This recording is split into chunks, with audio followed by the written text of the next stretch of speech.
సిరిని నేనే అడిగాను పిన్ని?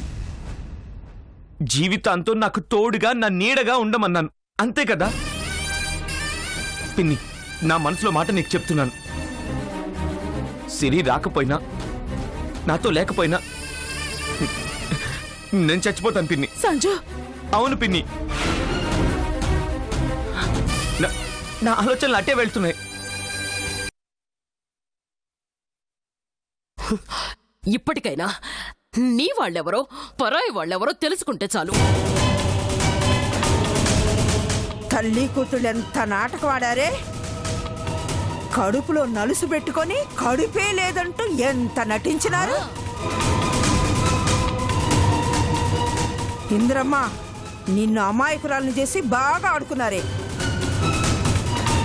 ఒసేయ్, నీ అమ్మేమో కడుపులో బిడ్డ క్షేమంగా ఉండాలని గుడుల చుట్టూ తిరుగుతూ పూజలు చేయించటం, నువ్వేమో కడుపులో అసలు బిడ్డే లేనట్టు ఈడ మమ్మల్ని మా ఇంద్రమ్మని మభ్యపెట్టడం.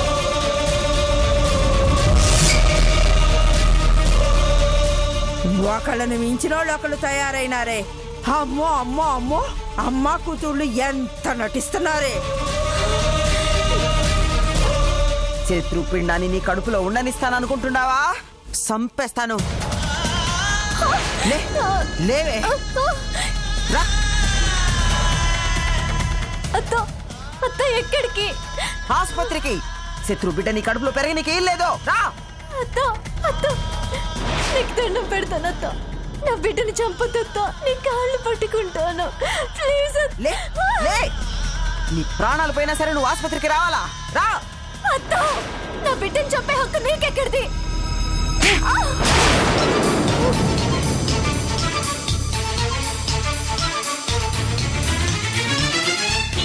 నిన్ను ఎంతగా అభిమానించినానే, ఎంతగా ప్రేమించినానే. నువ్వు కనపడకుండా పోతే కనపడేంత వరకు కంటి మీద నిద్ర లేకుండా ఉండాలి. నీకు యాక్సిడెంట్ అయినదని తెలిసి నా ప్రాణాలు పోయినంత పని అయినది తెలుసా? నీ కడుపు నింపిన తర్వాతే నా ఆకలి సంగతి ఆలోచించినానే. నువ్వు కడుపు నొప్పితో విలువలాడిపోతా ఉంటే నా గుండె నొప్పి వచ్చినంత పనే నాకు తెలుసా? నిన్ను ఇంట్లో ఎవరన్నా ఒక చిన్న మాట నా తక్కువగా చూసినా అది నాకు అవమానంగా భావించినాను కదే. పేరుకునే నీ అత్తనే అయినా నా మనసు ఎప్పుడు నిన్ను బిడ్డలాగే చూసినదే. నువ్వు అత్త అని పిలిచే పిలుపు నాకు అమ్మలాగానే వినపడినది. అందుకే నా బిడ్డ పోయాడన్న బాధ కూడా మర్చిపోయి నా అక్షయ్ని నీలో చూసుకున్నానే.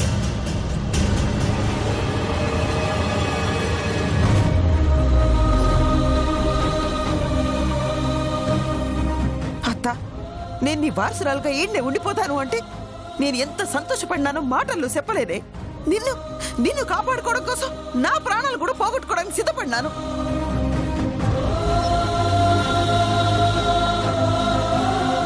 నీ కోసం, నీ అభిమానం కోసం నా పగరు కూడా చంపేసుకున్నాను. ఎందుకో తెలుసా?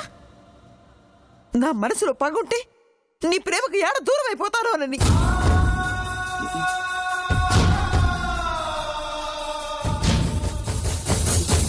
సిరి, నువ్వు అన్నావు గుర్తున్నదా? అత్త, నీ ప్రేమ కావాలి, నీ అభిమానం కావాలి అని. ఆ ప్రేమ అభిమానాలు నీకు అందించడం కోసమే పులి లాంటి ఈ ఇంద్రాన్ని తన్ను తాను మార్చుకుంటూ వచ్చినది. నువ్వు నన్ను మోసం చేసినావు సిరి, నా నమ్మకాన్ని మోసం చేసినావు. క్షమించను, క్షమించను. నువ్వు పగోడింటికి కోడలుగా వెళ్తానంటే ఊరుకొందాన్ని, ఆడి వారసత్వాన్ని నీ కడుపులో మోస్తానంటే ఎట్టా ఊరుకుంటాను అనుకున్నావు? నువ్వు నిజంగా నా వారసురాలివి అయితే ఈ విషయం తెలిసిన వెంటనే నీ కడుపు తీయించుకునేదానివి. హట్టా కాదని ఇంతకాలం దాన్ని కడుపులో మోసినావంటే నీకు ఆ ఇంటి కోడలుగా వెళ్ళాలని, ఆ సంజుకి భారీగా ఉండాలని మనసులో ఉన్నదన్నమాట.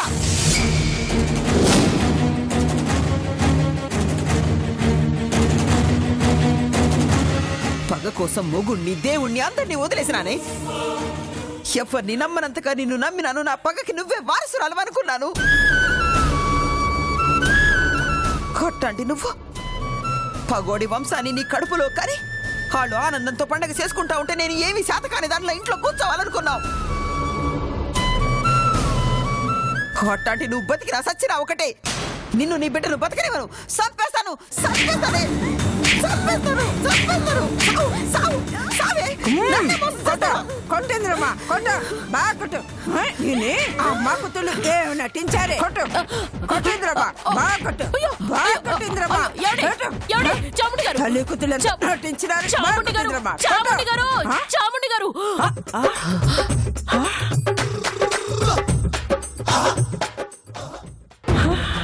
ఇదంతా కళ. కళ ఏంటండి కళ? కాలుతో తన్నేస్తున్నారు, చేతులతో కొట్టేస్తున్నారు, బాధేస్తున్నారు నన్ను ఇక్కడ. అసలు అసలు ఏమైందండి మీకు? సునందా, మనం అనుకున్నట్టుగానే ఆ సిరికి కడుపుందన్న విషయం మా ఇంద్రమ్మకు తెలిసేలా చేశాం. ఏంటి కల్లోనా? ఆ విషయం తెలిసి ఇంద్రమ్మ సిరిని చిత్తక బోధుడే బోధుడు. నేను కూడా బాధినా. సునందా, ఆ కళ నిజమైనట్టయితే పండగే పండగ పండగే పండగ.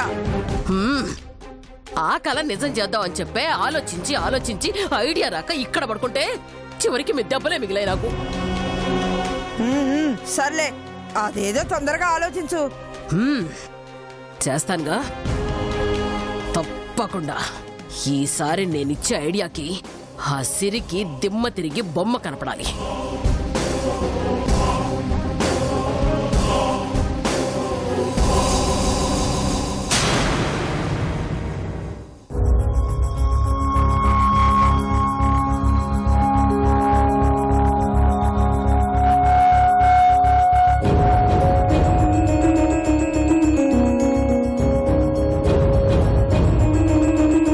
అమ్మా నమస్కారం. రండి కూర్చోండి పంతులు గారు. ఎందుకో రమ్మని కబురు చేశారు? దగ్గరలో ఏదైనా మంచి ముహూర్తం ఉంటే చూడండి. దేనికో? నిశ్చయ తాంబూలాలకి. ఇంతకీ ఎవరికి వివాహం? మా సంజయ్కి. పరాచికాలు ఆడటానికి నేనే దొరికానా మీకు? పరాచకాలు కాదు పంతులు గారు, నిజమే చెప్తున్నాను. అదేమిటమ్మా, మీ అబ్బాయికి సిరితో వివాహం జరిగింది కదా? అది వివాహం కాదు, మా పాలిట విషాదం. మా రెండు కుటుంబాల మధ్య జరుగుతున్న వివాదం మీకు తెలియంది కాదు పంతులు గారు. తెలుసనుకోండి, కానీ భార్య ఉండగా ఇంకొక పెళ్లి అనేది మన సాంప్రదాయానికి విరుద్ధం. పైగా ఆచారం కూడా కాదాయే. ఏంటండి ఆచారం సాంప్రదాయం?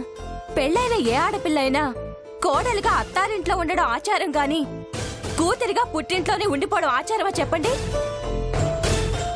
మెళ్ళో 3 ముళ్ళు పడ్డ తర్వాత ఏ భార్య అయినా తన భర్తతో కాపురం చేయడం సంప్రదాయం గాని భర్తకి దూరంగా ఉండడం, రమ్మని బ్రతిమలాడినా నేను రాను అని చెప్పడం మన సాంప్రదాయమా చెప్పండి? సిరికి పట్టని సాంప్రదాయం ఆచారం గురించి మేమెందుకు పట్టించుకోవాలి? ప్రతి క్షణం అత్త గురించి ఆలోచనే గాని తన భర్త గురించి గాని వాడి పడుతున్న బాధ గురించి గాని ఒక్క క్షణమైనా ఆలోచించిందా? ఈ ఇంటితో తనకున్న బంధం, మా సంజయ్తో ఉన్న సంబంధం ఎప్పుడో తెగిపోయాయండి. లేదు, అదే తెంచేసుకుంది. దానికి వాళ్ళ అత్త వారసత్వం ముఖ్యమైతే మాకు మా వాడి సంతోషమే ముఖ్యం. అందుకే రెండో పెళ్లి చేయాలని నిర్ణయించుకున్నాం. ఈ విషయం పెద్దిరెడ్డి గారికి తెలుసా?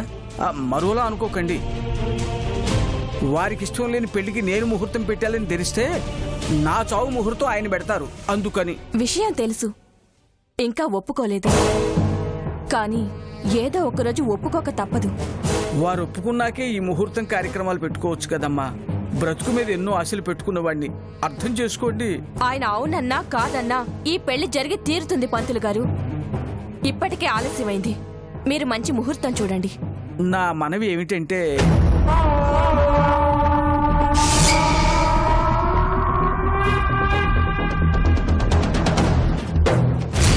ఈ డబ్బు చాలదంటే చెప్పండి, ఇంకా ఇస్తాను. ముహూర్తం పెట్టడం మీ డ్యూటీ, మిగతా మ్యాటర్స్ మీకు అనవసరం. ఈ అమ్మాయి సింధు, నాకు కాబోయే కోడలు.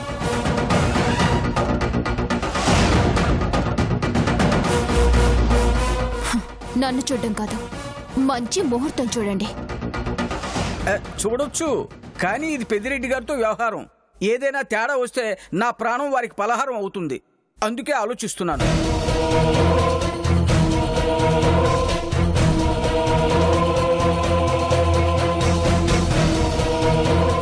ఇప్పుడు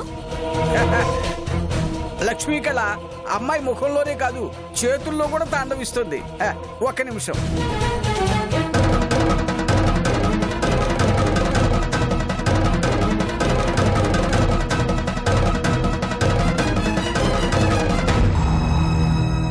ఆహా అమ్మా, ఇంకొక 10 రోజుల్లో దివ్యమైన ముహూర్తం ఉంది.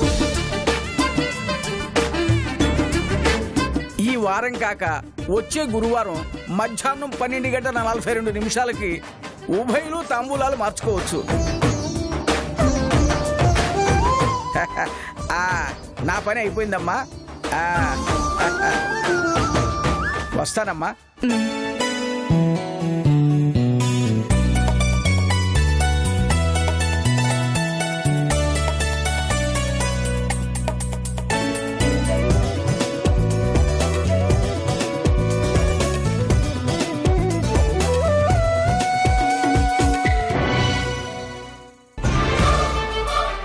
సింధు, ఏంటా కన్నీళ్ళు? నాకు మా మమ్మీ లేని లోటు తీరుస్తున్నారు ఆంటీ. ఇంట్లో అందరూ నాకు యాంటీగా ఉన్నా మీరొక్కరే నాకు సపోర్ట్గా ఉన్నారు. మీరు నా ఎలా తీర్చుకోను ఆంటీ? రేపు నాకు పుట్టబోయే పాపకి మీ పేరే పెట్టుకుంటాను. సింధు, ఏడవకమ్మా.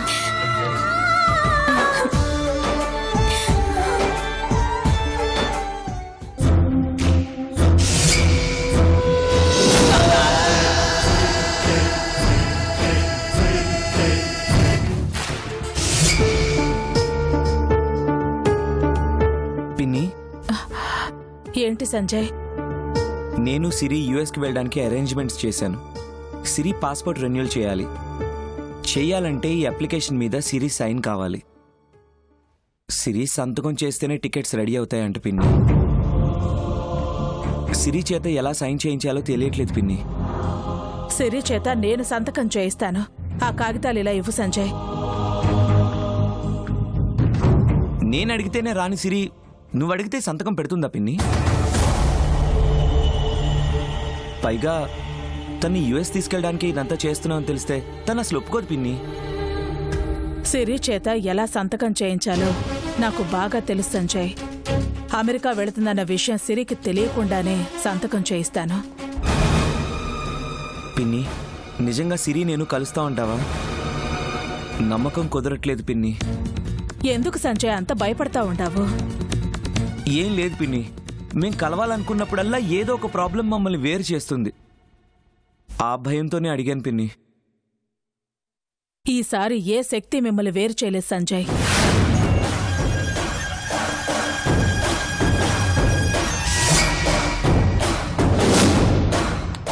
మీ ప్రేమకున్న శక్తి మిమ్మల్ని అమెరికా తీసుకెళ్తుంది.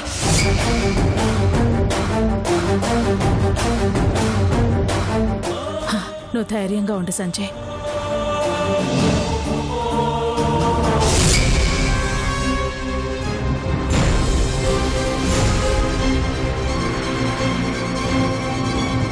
నీలో మా బావని నాకు దక్కకుండా చేయాలని చూస్తున్నావా? అందుకే సిరి సంజులను యుఎస్ పంపించే ప్లాన్ వేశావు. వాళ్ళు యుఎస్కి ఎలా వెళ్తారో నేను చూస్తాను.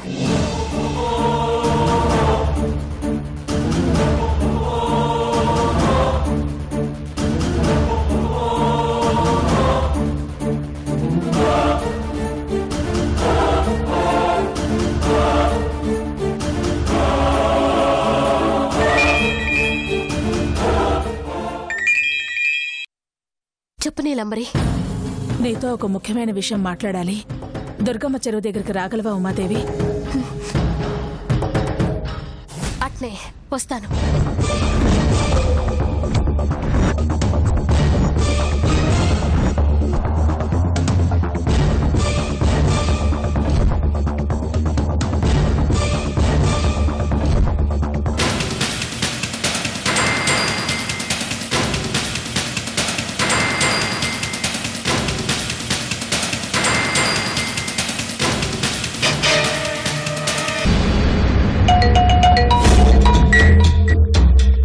చెప్పు సింధు, ఏంటి ఈ టైంలో ఫోన్ చేసావు?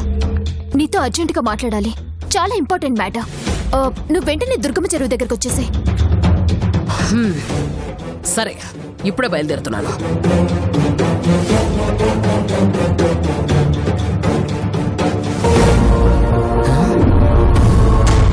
సింధుతో మాట్లాడడం ఉమాదేవి గాని విందా? ఎందుకైనా మంచిది ఇక్కడి నుంచి ఎస్కేప్ అయితే బెటర్.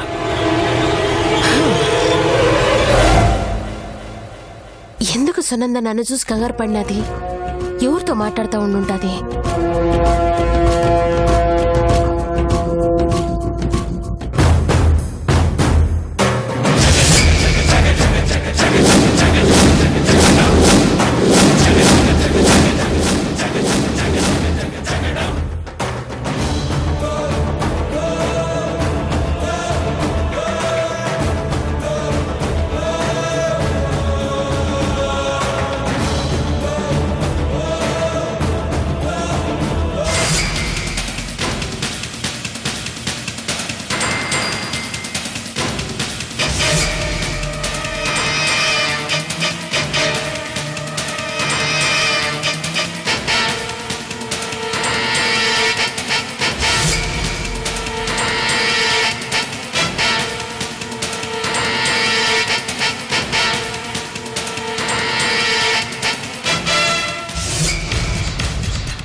సింధు,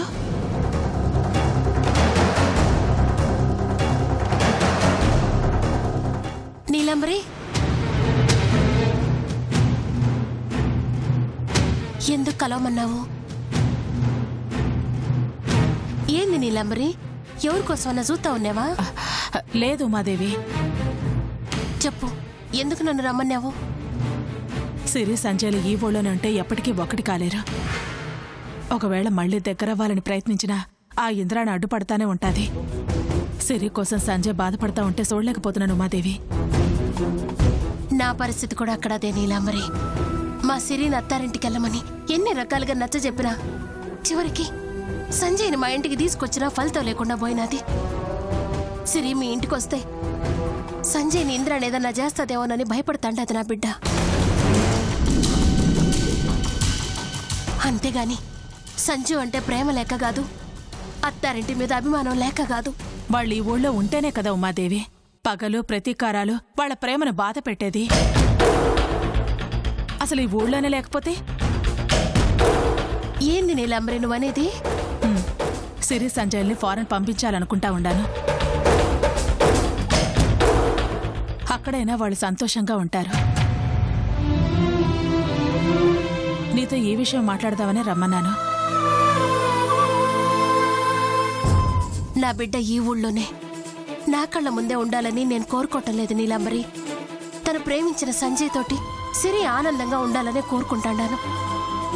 సంజయ్కి దూరంగా ఉన్నందుకు సిరి బాధపడిన క్షణం లేదు. ఒక పక్క సంజయ్ గురించి బాధ, ఇంకొక పక్క వాళ్ళ అత్త గురించి భయం. ఆ 4 గోడల మధ్యన నలిగిపోతాండది నా బిడ్డ.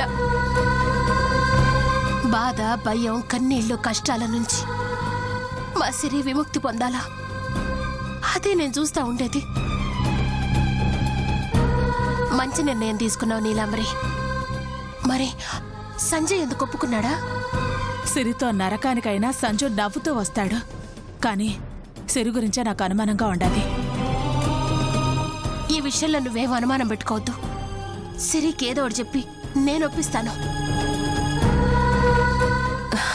100 అబద్ధాలాడైనా ఓ పెళ్లి చేయమన్నారు. ఒక్క అబద్ధమాడి వాళ్ళ జీవితాన్ని నిలబెడదాం. ఈ విషయం ఇంద్రానికి తెలియకూడదు.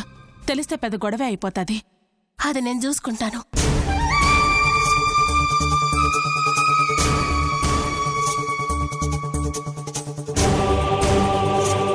ఈ కాగితం మీద సిరి సంతకం కావాలి.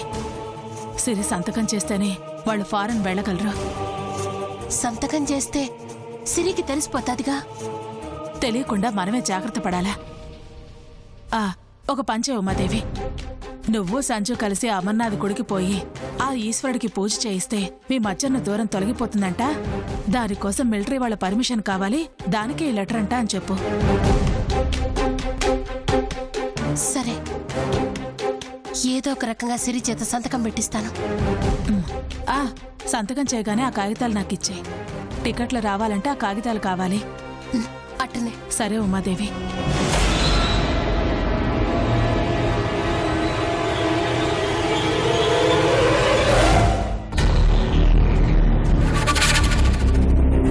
ఆఖరి అస్త్రం డైరెక్ట్ గా సిరి మీదే వదలబోతున్నాను.